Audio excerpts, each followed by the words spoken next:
Ayun guys, good morning, good morning. 6:24 na. So, pinagagayak ko na si Kuya EJ, yung pangalawa ko. Kasi, papasok na siya. So, 6:24 a.m. na. And maganda yung, makulimlim. Which is, yan ang gusto ko. Kasi minsan, 6 pa lang ng maga. So, ang bilis ng pag-rise ng araw dito sa Pampanga. Kakaiba. Anyway, tulog si baby. May nararamdaman ko kasi kahapon, sobrang init plus sumabay pa yung sama ng pakiramdam niya. So, may konti siyang sinat tapos biglang yung init pa ng panahon kaya sobrang tindi ng init niya kahapon. Nag 37.9 siya guys. No, hindi siya nag 38 pero 38 ba siya? 37.9. So, isa na lang, 38 na. So, it means meron siyang fever. Kasi pag ganun, kasi may slight fever or pa-fever na. Kasi, yun, yung meron na nga siyang nararamdaman, meron siyang slight fever. Tapos, sobra talagang init kagabi. Ay, kahapon. Yun. So, sobra yung sumobra o tumaas yung heat ng kanyang katawan. So, punasan ko siya ng malamig na tubig. Pinainom ko siya ng paracetamol and then expel kasi, and then yung Dysodrine kasi may ubo siya, may halak, may ubo. Yung halak niya guys, hindi naman araw-araw. So, hinalak lang siya kagahapon. Naipon. So, medyo tinap-tap-tap ko yung dibdib and likod niya. Nilagyan ko siya ng kamay ni nanay. Pinainom ko siya ng paracetamol, expel, and Dysodrine kasi may ubo sipon siya. Tapos lagnat pa. So, yan. Ngayon, buti naman wala na siyang lagnat. So, it means I don't need to go to pedia para ipatingin siya kasi okay naman na siya, guys. Although, inuubo siya. So, normal lang naman sa baby ang inuubo ng siguro 3 days. Pero hindi siya ganun kalala. Alam ko kasi kung kailan ko siya idadalhin sa pedia or hindi. So, yun lang guys. 6:26 na. And ihahatid ko na itong si Kuya EJ. Ayan guys. Kape tayo. Habang tulog si Aling Maliit, ako yung magkakape. So, mamaya iiyak na yun guys. Magbawala na yun.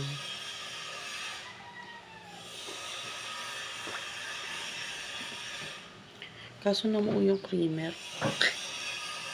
Usually guys, hindi ako marunong mag-timpla ng kape na mano-mano. Usually kasi 3-in-1 ang ginagamit ko. At saka hindi naman kasi talaga ako coffee lover. Noon. Siguro naging addict lang ako sa kape na nag-call center ako. Pero kasi nung nag-duty pa sa hospital, pag night shift ako, hindi ako nagkakape. Kasi nga nagpapalpitate ako. Kahit man ngayon, nagpapalpitate ako pag sobra sa kape. Kaya once a day lang ako nagkakape talaga dahil depende yun sa mood ko. Pag gusto ko lang talaga iced coffee. Pero never ako nagkakape ng mainit. Nag-start ako talagang ma-addict sa kape. Nag-call center ako. Around 2019. 2019 nung nag-una akong nakapasa sa call center. That was my first time na tumagal sa call center that time.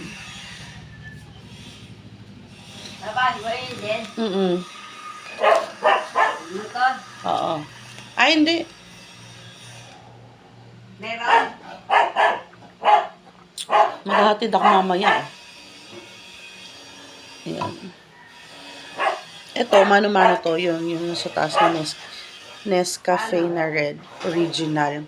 Matapang siya, guys. Lapad din yung mukha ko. Yan. Ito ang aking breakfast. 1 piece fried chicken. Nanonood ng YouTube. Yan. Tulog doon si Aling Maliit. Yan. Chicken nuggets. Favorite. Hi! Wala yata sila. Sa kabila yan. Sa kabila. Parang may ginawa lang siguro dyan. O baka may binabalang. Pumasok yan yung chinto. Sabagay, wala yung motor eh. Good morning! Good morning, bebe. Happy Wednesday. Happy Wednesday. Bagong gising ang bebe. Yan, katabi niya si Kuya Nathan. Ang panganay ko, guys. Dito kami natulog sa salas. Yan. Yan si Kuya Nap. Yung aming gumagawa dito. Ayan yung mga ilaw, dede. Yan, dyan namin. So, yan yung dating PLDT sa settle coin, guys, eh. Kasi dito rin naman yung aircon sa salas. And nagpintura si Kuya sa loob ng kwarto. So, ayan. Good morning. Si Kuya EJ na doon sa kwarto, doon siya natulog. Hindi naman ganun katapang yung pintura. So, nagising siya ng mga 6:24 kasi 6:30 ang pasok. Ganda ng araw, oh. Peaceful. Ayan, guys. Bagong pintura, hindi na siya ganitong, hindi na siya dark green. So, medyo lumamig-lamig na dito. May konting amoy, pero hindi na siya ganun kasama sa ilaw. So, inanahan ko na lang ng electric fan si baby. Naglalaro siya. Kasi si Kuya Nap, nagbabawas dun sa pinto sa kusina. Medyo maalikabok. Hi, baby! Psst, baby! Busy sa new toys niya. Hi, guys.